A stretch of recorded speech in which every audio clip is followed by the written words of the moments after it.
Shana Tova. I heard a story just the other day that I must share with you, as it not only captures the message of Rosh Hashanah, but the entire High Holy Day service. A man walks past a pet shop and sees a parrot in the window, adorned with a talus and yarmulke. Incensed, the man walks into the shop and confronts the owner. He's shouting, "How dare you dress a bird in a talus? It's a holy object." To which the owner replied, "This bird is religious. He davens, he prays," and then proceeds to have the parrot recite the Baruch Hu, Shema, and the Kiddush. The passerby is amazed, buys the parrot, and immediately proceeds to his temple to buy a ticket for the parrot on the High Holy Days. Can't make this stuff up. On Rosh Hashanah, he shows up at temple with the parrot dressed in a talus and yarmulke. His friends are shocked. And when he told them that this bird recites the prayers, that he davens, they suggest that he put his money where his mouth is. And so they made a bet. Well, all through the service, the parrot doesn't utter a word, let alone recite a single prayer. The man feels humiliated. So when he gets home, he turns to the parrot and asks him, "Why did you do that? Why didn't you utter a single prayer at the temple today?" To which the bird replies, "Why? Because now we'll get better odds on Yom Kippur."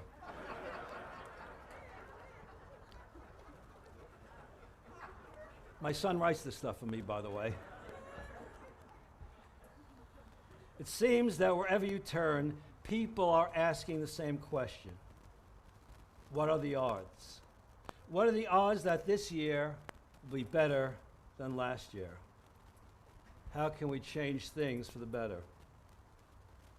Depends on the commitments we are willing to make and follow through. Just as Abraham, just as Brian was willing to say, "Hineni, here I am, present for life, for my family, our planet, our people, all people of goodwill, and our blessed spiritual homeland, the state of Israel." Which brings us to the Torah portion for this day, which we will read this afternoon. Yes, we come to the temple today to give thanks to God for another year of life, for sheltering us and giving us the strength to weather life's storms, including Hurricane Ida, and for God blessing us with the doctors and scientists to fight the plague of COVID-19, saving so many lives, and enabling us in no small measure to get on with our lives in what has become known as the new normal. Now, I have a question for you. How many of you remember where you were when you came to the realization that Ida was going to be more, much more, than just another tropical storm upsetting our daily routines, as its remnants produced historical rainfall amounts never seen before in our region, claiming nearly 60 lives and resulting in the National Weather Service issuing for the first time a flash flood emergency alert for New York City and the area, urging more than 9 million people to seek higher ground. Do you remember where you were? Do you remember at that very moment? Yes, there are certain moments in our lives that are indelibly etched in our minds, and we know exactly where we were when they occurred. For example, in the coming week, we will observe the 20th anniversary. The 20th anniversary of 9/11. We will never forget where we were when those planes hit the World Trade Center. Those of the baby boom generation, I'm sure, remember where they were when they heard of the assassination of President John Fitzgerald Kennedy. Those who Tom Brokaw rightly called members of the greatest generation. Those of you who grew up during the Great Depression, who went off to war in Europe or the Pacific or on the home front. I'm sure you remember where you were when you learned of the attack on Pearl Harbor, and where you were that glorious day when America heard the news that the Second World War had come to an end. Most of us remember, if not the person, at least where we were when we were kissed for the first time or fell in love for the first time.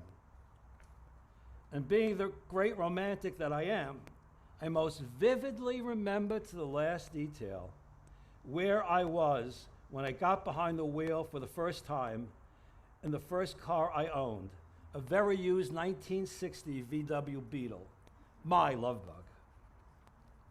However, the Torah readings for the new year direct us not simply reflect on where we were, but rather where we are. The opening verse of the book of Genesis, which we read at the start of the new year, tell the story of Adam and Eve and states, Vayikra Adonai Elohim El Ha'adam Vayomer, Ayeka. And God called out to Adam and said, Ayeka, where are you? Where are you, Adam? And during these high holidays, we also read one of the most poignant and best-known sections of the Torah, the Akedah, the story of the binding of Isaac, in which God asks Abraham, as a sign of his unshakable faith, to sacrifice his beloved son. And God calls out to Abraham and asks, Ayeka, where are you? And Abraham responds, Hineni, I am here. And so we learn the question, where are you, requires a response. Now, each year before the High Holy Days, I call a Rebbe, a mystic, that I met in Jerusalem many years ago, and ask him for a bracha, for a blessing for the new year, for my family, and to share with you, my temple family. I called him the other day. He said, hello, my dear Rebbe. This is Jay. How are you doing? And he replied, great.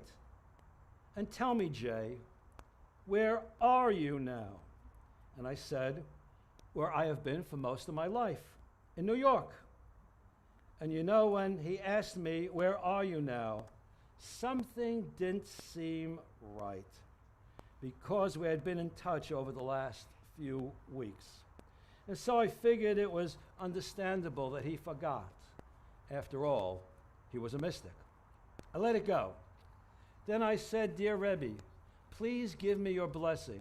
He said, okay, and then said, Jay, where are you?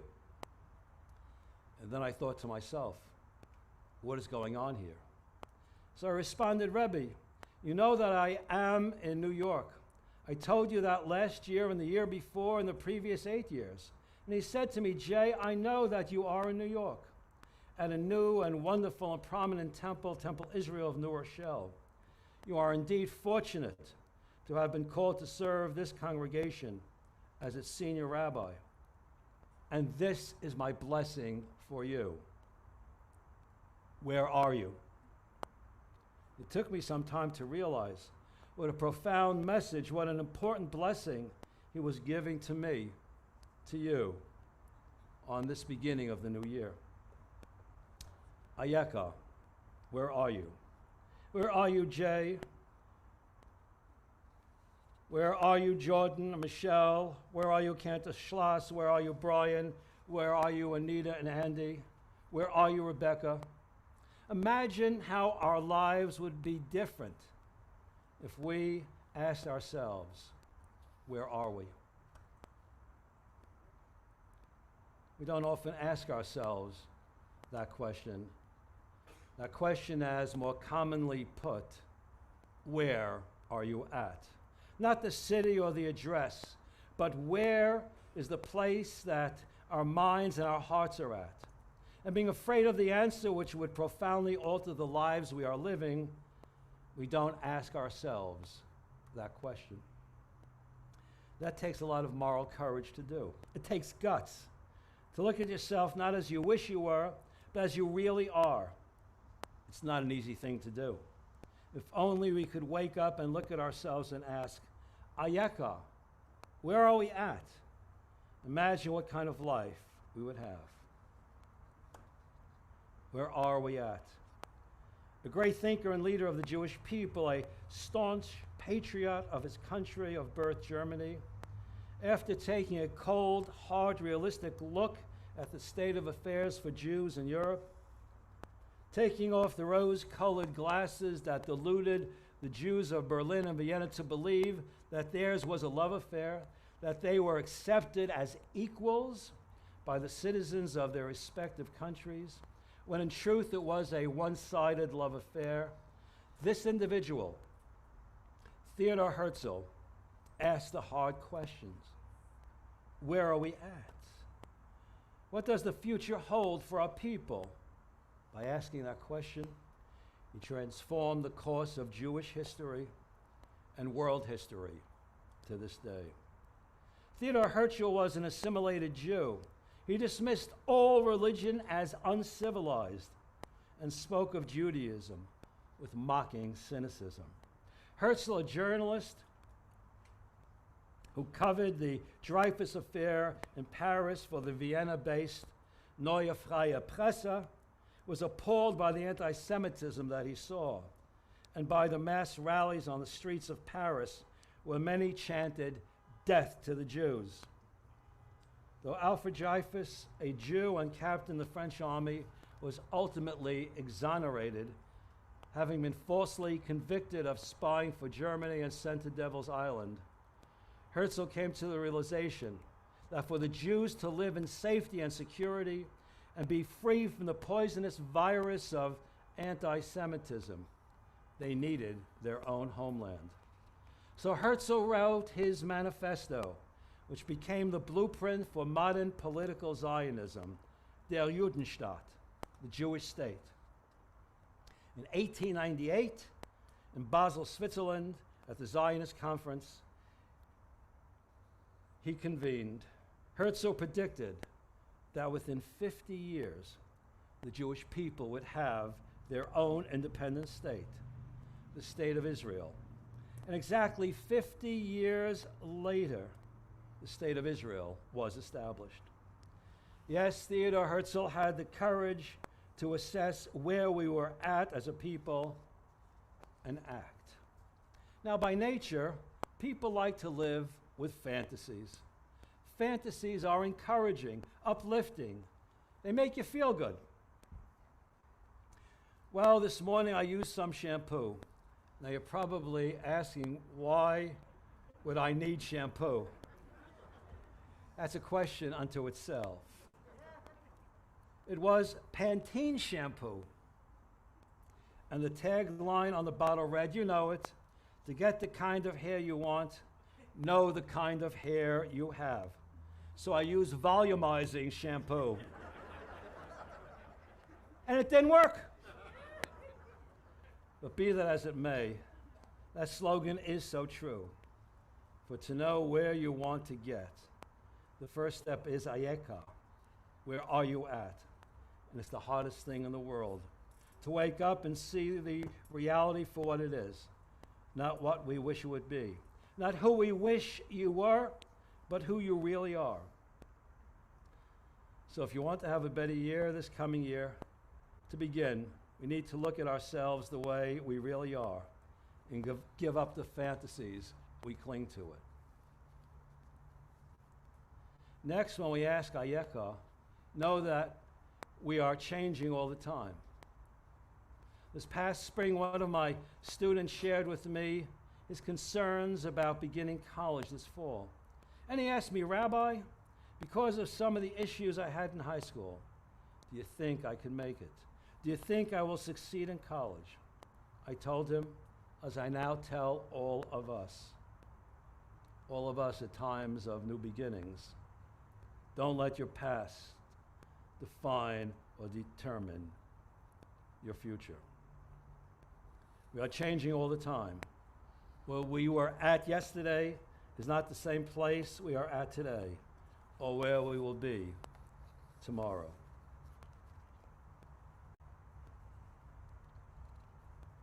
Now, in this year, as a nation, in this year of 5,782, America must surely ask the hard question, where are we at? Are we still the home of the brave and the land of the free, the envy of the world?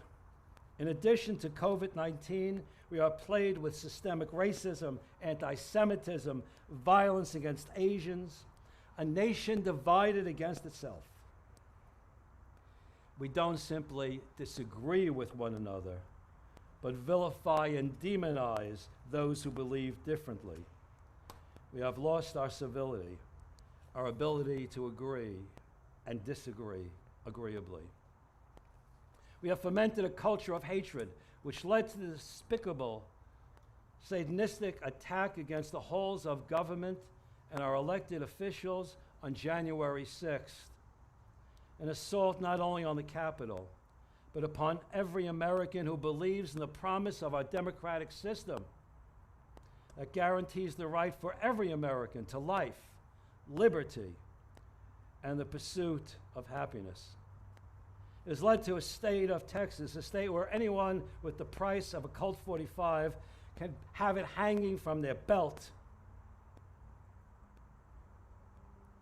For this state to remove the right of women over their own lives, to their own choices. Oh yes, they see the constitutional right to bear arms. Those are muskets, by the way. But not a right of a woman to make a decision over her own reproductive abilities, which, by the way, Judaism guarantees.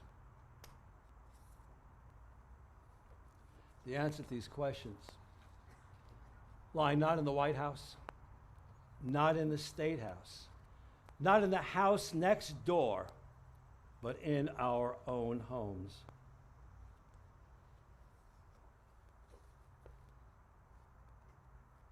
And where are we at in taking responsibility for global warming?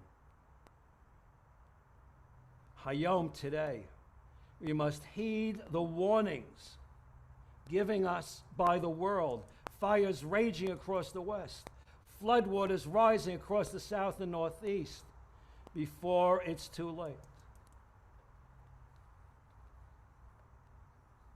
My dear friends, if we want to change things for the better, let us take heed to the blessing the old Rebbe gave and ask the difficult questions and take the actions necessary to resolve them.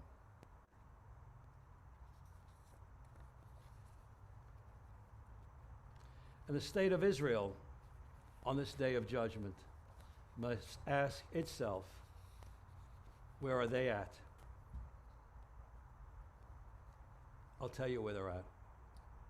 The state of Israel from its very beginning 73 years ago held on and still does hold on to the dream of making peace with its Arab neighbors, its Palestinian citizens, and those who live in their midst. And a lot of people calling Israel an apartheid state. I've heard that mentioned more than once. Do you know, first of all, that there are more Arabs living in Israel now than in 1948, when Israel was created?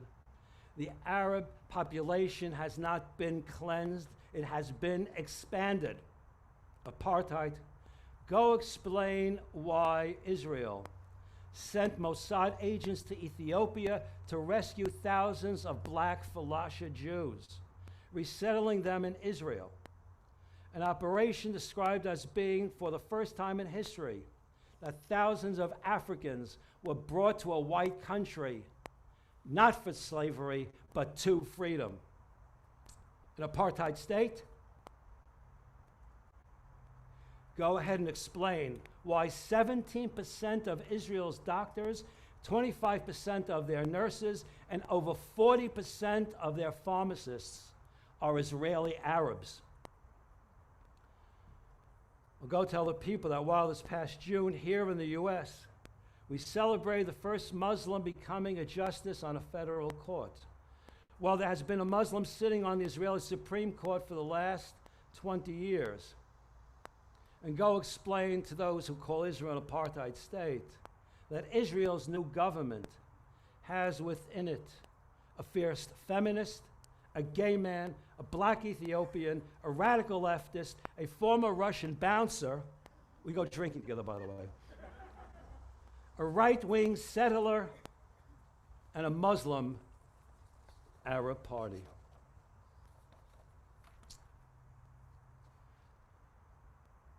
At the end of our Torah portion, as Abraham and Isaac go to meet their destiny, Al Har Moriah, on Mount Moriah, accompanied by Abraham's servants, Abraham turns to his servants and said, "What do you see? What do you see out there?" And his servants replied, "Desolation."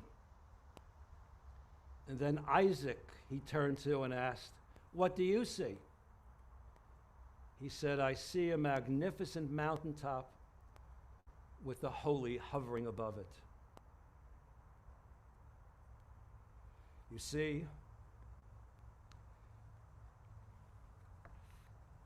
in spite of all the tragedy and treachery of our world today, we are a people that holds on to faith and not fear.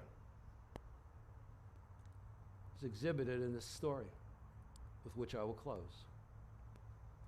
The story is told of the state of Israel facing threats to its security from Iran, its Arab neighbors, and the Palestinians, and also facing a profound economic crisis from within. They called an emergency meeting of the Knesset to find the solution to the problem.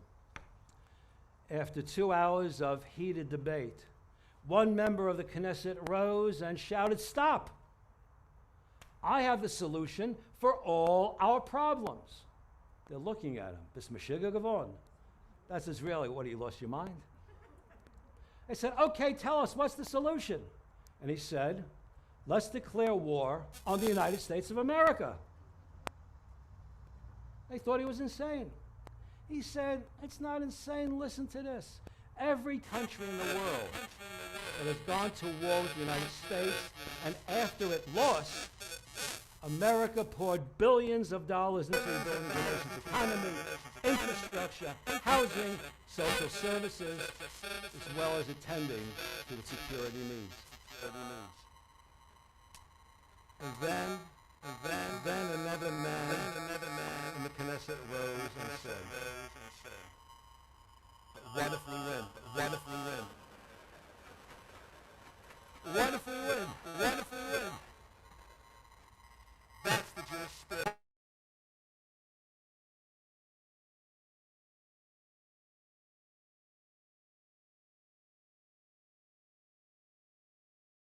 We are the people who see a beautiful mountain in the distance with the holy hovering above it. We are a people who see hope. And so, dear friends, by answering Haneni, we are present. We are here together today, standing shoulder to shoulder with our nation, with our neighbors, with the state of Israel. We're here today with the guts to ask ourselves and those whom we love in our nation that we love, where are you at? We will overcome insurmountable odds. We will change ourselves, our nation, and the dialogue and story that is world history.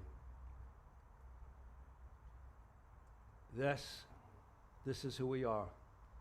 The people whose national anthem is hope. The people whose national anthem is Hatikva.